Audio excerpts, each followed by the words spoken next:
Sejarah China tercatat dalam rekod-rekod sejarah tradisional yang wujud sejak dari zaman 3 tokoh mulia dan 5 maharaja pada sekitar 5,000 tahun dahulu, dan disokong oleh rekod-rekod arkeologi yang wujud sejak abad ke-16 sebelum Masihi. China merupakan salah satu tamadun berterusan yang tertua di dunia. Kulit kura-kura dengan tanda-tanda yang membangkitkan. Kenangan tulisan Cina kuno daripada dinasti Shang wujud pada sekitar 1500 sebelum Masihi mengikut pentarikan karbon. Peradaban Cina berasal daripada negara-negara kota di lembah Sungai Kuning tahun 221 sebelum Masihi. Biasanya diterima sebagai tahun ketika Cina disatukan di bawah sebuah kemaharajaan besar atau empayar. Dinasti-dinasti berturut-turut dalam sejarah China telah mengembangkan berbagai-bagai sistem birokrasi untuk membolehkan maharaja Cina menguasai wilayah yang besar. Asas-asas tamadun Cina terdiri daripada penggunaan sistem tulisan yang sama oleh dinasti Qin pada abad ke-3 sebelum Masihi serta perkembangan ideologi negara berdasarkan Confucianism pada abad ke-2 sebelum Masihi. China mengalami zaman-zaman yang berselang-seli antara perpaduan dan perpecahan. Dengan kekadangnya penaklukan oleh orang-orang asing, sebilangan penakluk diamilasi ke dalam kaum Cina. Pengaruh-pengaruh kebudayaan dan politik dari banyak bahagian di Asia membawa gelombang-gelombang penghijraan, perluasan dan asimilasi yang berturut-turut untuk mencipta sebuah kebudayaan Cina. Negara Cina yang terdapat pada masa kini pernah dihuni oleh Homo erectus melebihi sejuta tahun dahulu. Kajian yang baru-baru ini menunjukkan bahawa alat-alat batu yang ditemui tapak Siong Chai Liang telah wujud sejak 1.36 juta tahun lagi. Menurut pentarikan Magnetosakisaf, tapak arkeologi di Zhou, Provinsi Shanxi, merupakan rekod terawal tentang penggunaan api oleh Homo erectus dan ditetapkan tariknya sebagai 1.27 juta tahun dahulu. Ekskavasi di Yuanmao dan kemudiannya di Lantian menunjukkan penghunian awal. Spesimen Homo erectus yang termasyur yang ditemui di China pada tahun 1923 ialah apa yang telah digelar lelaki Peking. 2 buah bekas tembikar yang digali di Gua Liuzui yang terletak di Liuzhou, Provinsi Guangxi masing-masing wujud sejak 16,500 sebelum Masihi dan 19,000 sebelum Masihi. Bukti terawal untuk penanaman sekoi menetapkan tariknya pada sekitar 7,000 sebelum Masihi. Alat-alat muzik yang boleh dimain, peringkat terawal sistem tulisan bahasa Cina masih diperdebatkan dan pengeluaran wain terawal di dunia telah ditemui di tapak Jiahu. Jiahu merupakan peringkat terawal kebudayaan Peliang di kaunti Xinjiang, Henan, dan hanya 5% telah dieskavasi sehingga tahun 2006. Dengan pertanian, datangnya banyak penduduk dengan keupayaan menyimpan dan mengagih-agihkan tanaman mendukung para tukang dan pentadbir. Pada lewat zaman Neolitik, lembah Sungai Kuning mula memperkukuh kedudukannya sebagai suatu pusat kebudayaan. Dengan desa-desa pertama ditubuhkan, desa-desa yang paling penting dari segi arkeologi ialah desa-desa yang ditemui di Banpo, Xi'an. Prasejarah. Sejarah awal Cina dirumitkan oleh ketiadaan bahasa tulisan pada zaman ini serta dokumen-dokumen dari zaman-zaman kemudian yang cuba memerihalkan peristiwa-peristiwa yang berlaku beradab-adab dulu. Dari sesetengah segi, masalah ini terdiri daripada penyelidikan fikiran dan perasaan diri sendiri oleh orang-orang Cina yang mengaburkan perbezaan antara fakta dan fiksyen tentang sejarah awal mereka.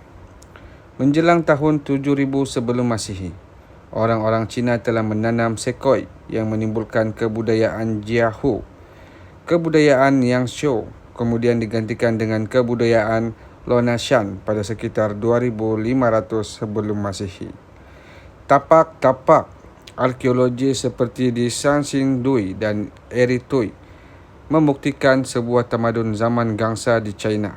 Pisau gangsa terawal yang wujud sejak 3000 sebelum Masehi ditemui di Majayao yang terletak di Provinsi Gansu dan Qinghai. 3 tokoh mulia dan 5 maharaja. Rencana utama. 3 tokoh mulia dan 5 maharaja. Karya menyeluruh tentang sejarah Cina terawal ditulis oleh Sima Qian, ahli sejarah Cina pada abad kedua sebelum Masehi. Manakala catatan tahun bulu mengesani sejarah Cina sejak dari sekitar 2800 sebelum Masehi dengan pemerihalannya tentang zaman 3 tokoh mulia dan 5 maharaja. Pemerintah-pemerintah ini adalah raja-raja tokoh bijaksana, separa mitos serta contoh-contoh kesusilaan. Tradisi menganggap Maharaja Kuning, salah satu daripada pemerintah-pemerintah tersebut, sebagai leluhur bangsa Han. Sima Qian mengatakan bahawa sistem kerajaan pewarisan telah diasaskan semasa dinasti Xia dan model ini kemudian dikekalkan oleh dinasti Shang dan dinasti Zhou. Adalah semasa zaman 3 dinasti Pinyin ataupun Sandai. Ini ketika Cina sejarah termuncul di He-Jiudut. Sejarah kuno. Pemerihalaan Sima Qian dan catatan tahunan bulu menetapkan tarikh pengasasan dinasti Xia pada 4200 tahun dahulu, tetapi tarikh ini masih tidak dapat disahkan. Terdapat 17 orang raja dalam dinasti Xia yang terdiri daripada 14 generasi bermula dengan Yu Agung sehingga Ji dari Xia. Menurut Sima Qian dan rekod-rekod lain pada dinasti Qin yang kemudian, penduduk-penduduk Shang dan Zhou telah wujud sejak permulaan dinasti Xia dan merupakan negeri-negeri lindungan Xia. Tempo dinasti Xia yang tepat masih susah untuk ditetapkan, tetapi kini terhad kepada 2 pilihan, iaitu 431 tahun ataupun 471 tahun. Kebanyakan ahli arkeologi ini mengaitkan dinasti Xia dengan ekskavasi di Eril Tau yang terletak di Provinsi Henan Tengah dengan sebuah relau lebur gangsa dari sekitar tahun 2000 sebelum Masehi ditemui di sana. Tanda-tanda awal yang ditemui pada tembikar dan cengkerang dari zaman ini telah dikatakan merupakan leluhur askara-askara Cina moden. Dengan tidak adanya rekod ataupun banyak rekod tertulis yang sepadan dengan tulang-tulang orkelis Shang atau tulisan-tulisan bekas gangsa Zhou, zaman Xia masih tidak dapat dipahami dengan memuaskan. Mengambil bentuk ukiran-ukiran rekod peramalan pada tulang cengkerang haiwan, apa yang dipanggil tulang oracle, dapatan-dapatan arkeologi yang memberikan bukti terhadap kewujudan dinasti Shang antara sekitar 1600 sebelum Masehi sehingga 1046 sebelum Masehi dibahagikan kepada 2 kumpulan-kumpulan pertama dari zaman Shang yang lebih awal pada tahun 1600 hingga 1300 sebelum Masehi. Berasal daripada sumber-sumber di Erlingang, Zhengzhou dan Shancheng. Kumpulan kedua dari zaman Sheng atau Yin yang kemudian terdiri sebahagiannya besar daripada sekumpulan tulisan tulang orakel yang besar. Anyang di Henan masa kini telah disahkan sebagai ibu kota terakhir antara 9 buah ibu kota Shang 1300 hingga 1046 sebelum Masehi. Adanya 31 orang raja dalam dinasti Shang, bermula dengan Raja Tang hingga Raja Zhou. Dengan dinasti ini merupakan dinasti yang kekal paling lama dalam sejarah. Catatan ahli sejarah agung menyatakan bahawa dinasti Shang memindahkan ibu kotanya sebanyak 6 kali. Pemindahan terakhir dan terpenting ke Yin pada 1350 sebelum Masehi menghasilkan zaman kegemilangan dinasti ini. Istilah dinasti Yin merupakan sinonim untuk dinasti Shang dalam sejarah, walaupun pada akhir-akhir ini ia telah digunakan khusus untuk merujuk kepada separuh kedua dinasti Shang. Ahli-ahli sejarah Cina yang hidup pada zaman-zaman kemudian telah membiasakan diri dengan tanggapan satu dinasti mewarisi satu dinasti, tetapi keadaan politik sebenar pada zaman Cina yang awal diketahui adalah jauh lebih rumit. Oleh itu, sebagaimana yang dicadangkan oleh sesetengah cendekiawan Cina, dinasti Xia dan dinasti Shang mungkin merujuk kepada entiti-entiti politik yang wujud sezaman. Seperti dengan dinasti Zhao awal negara pewaris Shang yang diketahui wujud pada zaman yang sama dengan dinasti Shang. Rekod-rekod tertulis yang ditemui di Anyang mengesahkan kewujudan dinasti Shang. Bagaimanapun, cendekiawan-cendekiawan barat seringnya meragui tentang perkaitan antara penempatan-penempatan sezaman ataupun penempatan Anyang dengan dinasti Shang. Umpamanya, dapatan-dapatan arkeologi di Shangxidui membayangkan peradaban berteknologi maju yang tidak sama dengan Anyang dari segi kebudayaan. Bukti-bukti yang tidak dapat membuktikan dengan muktamad tentang betapa jauh alam Shang terbentang dari Anyang. Hipotesis terutama adalah bahawa Anyang yang diperintah oleh dinasti Shang yang sama dalam sejarah rasmi wujud bersama-sama dan berdagang dengan banyak penempatan yang mempunyai berbagai-bagai kebudayaan di kawasan yang kini dirujuk sebagai Cina wajarnya. Dinasti Zhao menjelang zaman akhir milenium kedua sebelum Masihi. Dinasti Zhao mula bangkit di lembah Sungai Kuning dan menakluki dinasti Shang. Dinasti Zhao kelihatan memulakan pemerintahannya di bawah sebuah sistem separat feudal. Masyarakat Zhao merupakan penduduk-penduduk di barat Shang, dengan ketuanya dilantik sebagai pelindung barat oleh Shang, iaitu Raja Wu, pemerintah Zhao dengan bantuan Duke Zhao. Bapa saudaranya yang merupakan pemangku raja dapat menewaskan Shang dalam pertempuran Muye. Raja Zhao ketika itu mempergunakan konsep mandat syurga untuk mewajarkan pemerintahannya. Satu konsep yang kemudian dipergunakan oleh hampir setiap dinasti yang berikut. Dinasti Zhao pada asalnya memindahkan ibu kotanya ke barat di kawasan dekat Xi'an, masa kini yang berhampiran dengan Sungai Kuning, dan mengawal satu siri perluasan masuk ke lembah Sungai Yangtze. Dari sana, ini merupakan penghijraan pertama antara banyak penghijraan dari utara ke selatan dalam sejarah Cina. Zaman musim bunga dan musim luruh. Pada abad ke-8 sebelum Masihi, ketua dinasti Zhao terpancar semasa zaman musim bunga dan musim luruh, zaman yang dinamai sempena nama catatan tahun musim bunga dan musim luruh yang terpengaruh dalam zaman ini. Ketua-ketua tentara tempatan yang dilantik oleh dinasti Zhao mula mempergunakan kuasa mereka untuk memperoleh hegemoni. Keadaan ini diburukkan oleh serangan-serangan daripada orang-orang di barat laut seperti Qin dan memaksa dinasti Zhao untuk memindahkan ibu kotanya ke timur, Luoyang. Ini menandakan fasa kedua dinasti Zhao yang besar. Zhao Timur, di dalam setiap negeri yang muncul, tokoh-tokoh tempatan yang kuat memiliki kebanyakan kuasa politik dan meneruskan kepatuhan mereka kepada raja-raja Zhao pada nama sahaja. Umpamanya, ketua-ketua tempatan mula mempergunakan gelaran-gelaran diraja pada diri sendiri.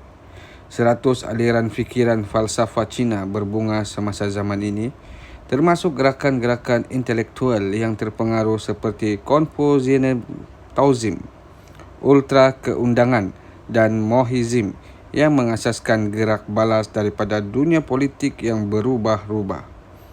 Zaman musim bunga dan musim luruh ditandahkan dengan perpecahan kuasa pusat Zhao, dengan China ketika itu terdiri daripada beratus-ratus negeri, dengan sebilangannya hanya sebesar desa dengan sebuah kubu. Pada zaman negara berperang, selepas pengukuhan politik yang lanjut, 7 buah negeri yang terutama tertinggal pada akhir abad ke-5 sebelum Masihi. Dengan tahun-tahun yang negeri-negeri ini bertempur satu sama lain dikenali sebagai zaman negara berperang. Walaupun terdapat raja dinasti Zhao yang memerintah pada nama sahaja sehingga tahun 256 sebelum Masihi, baginda tidak memegang banyak kuasa yang besar. Semasa wilayah-wilayah yang berjiran dengan negeri-negeri berperang itu diilhakkan, umpamanya kawasan-kawasan di Sichuan dan Liaoning masa kini, kawasan-kawasan ini diperintah di bawah sebuah sistem pentadbiran kekomanderan dan pretektur tempatan yang baru. Sistem ini telah diamalkan sejak zaman musim bunga dan musim duru, dan sebahagiannya masih dapat dilihat dalam sistem Sheng dan Xian, iaitu provinsi dan kaunti. Perluasan terakhir zaman ini bermula dengan pemerintahan Ning Zeng, Raja Qin, penyatuan terhadap 6 buah kuasa yang lain serta pengilahankan lanjut di kawasan-kawasan Zhejiang, Fujian, Guangdong dan Guangxi masa kini pada tahun 2014 sebelum Masihi membolehkannya mengisytiharkan diri sebagai Maharaja pertama. Baginda menggolongkan masyarakatnya menjadi 3 kelas, iaitu Raja, golongan bangsawan dan golongan petani untuk membantu mengawal kemaharajaannya. Ahli-ahli sejarah sering merujuk kepada tempoh dari dinasti Qing sehingga keakhiran dinasti Qing sebagai Empayar China.